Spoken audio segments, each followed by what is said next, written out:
快跟我走！为了钓个鱼，我从下水道走了2公里，哇，终于到咱们的目的地了。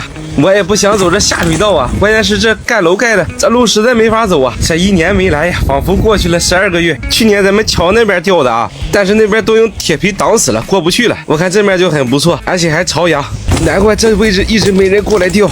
不会钻下水道你都来不了。这地方一看就很浅啊，好在今天有太阳，而且这个地方还朝阳。杆子还是老朋友4.5米的一位国民青春版，比我想象中的还要浅。这个位置能稍微深那么一丢丢。咱们在这个位置打一个窝，这个窝晚点再钓。再开一份昆虫蛋白丰富的鲫鱼帽，这季节肯定是以腥为主了。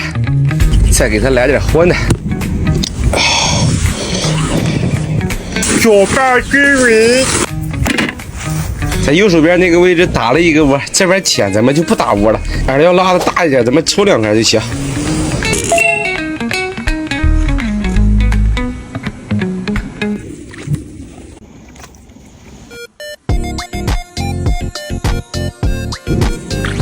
哟，还挺快哦，我抽了没有几根啊。看来这冬季钓鱼还得找这朝阳的位置。哎，别看浅，发窝还挺快。哎，好吧，这鱼鲫窝这就好办了呀。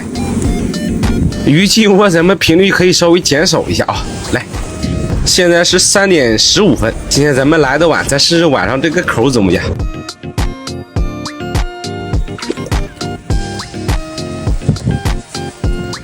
就钓到这小玩意儿了，跳鱼，嘿，这玩意儿冬天也吃口啊，大小也是海鲜呀。来，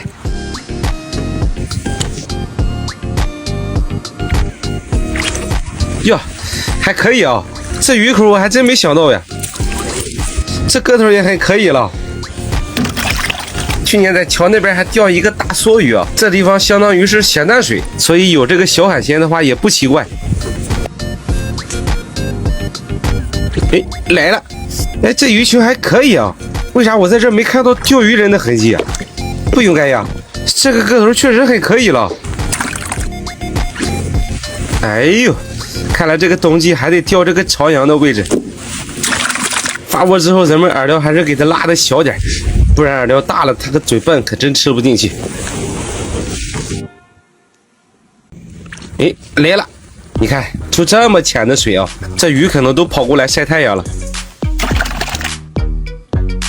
冬天钓鱼的话，我是不建议大家手，没口的话咱们就提上来。这天冷，这鱼喜欢吃动态的饵料，其实就跟那个传统钓豆钓差不多意思啊。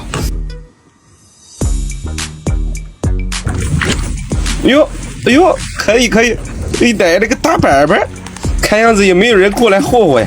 哇，这感情好啊！这条应该有2两多了吧？来，没口，继续给它抽上来，然后给它抛进去。我这钩子上有这个红虫的残留啊，完全够用，继续抛。哟，来了，又来了，嘿嘿嘿！我感觉这个地方要暴露了，刚才来个大哥在这瞅半天了。对于这小河面来说，这大板板完全够用了。把夜光标给它装上啊，试试晚上口怎么样。咱们得把握好这窗口期啊，这太阳一下去，很有可能突然就停口。来了，刚下去就来了。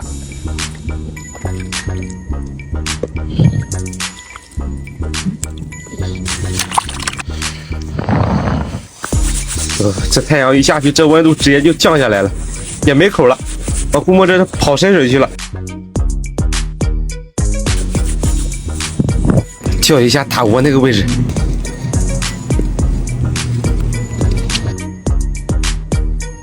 还是没有口。这个位置也深不了多少，估计还有更深的地方。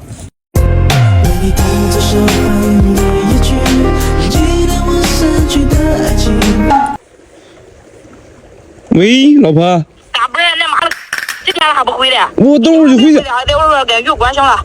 我等会儿就回去了呢。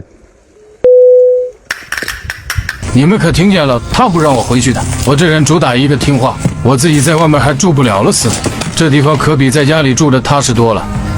旁边这个桥洞，我跟你们说，白天我听见里面有什么动静，不知道是什么玩意儿。等明天天亮了，我带你们继续打探打探。这点饵料给它扔进去，打个隔夜窝。往上这么一铺，这不就不硌了吗？再铺上一层垫子，这样可就舒服多了。好久没吃个小海鲜了，就你了。对不住了，对不住了，出门在外可不能抠了自己。开火，简简单单整个海鲜面，小海鲜搞里头。哎呀，这味道绝了！全都是精华呀，这可不能浪费了。先来口小海鲜，先拿味儿。哎呦我的妈呀，太好吃了吧！吃饱了，找个枕头睡觉，这可以说是相当完美了。还好出门在外总是留一个心眼，我就知道这一天迟早会来的。我跟你们说，这女人就不能惯着，早晚她得打电话求我回去，不信你就看吧。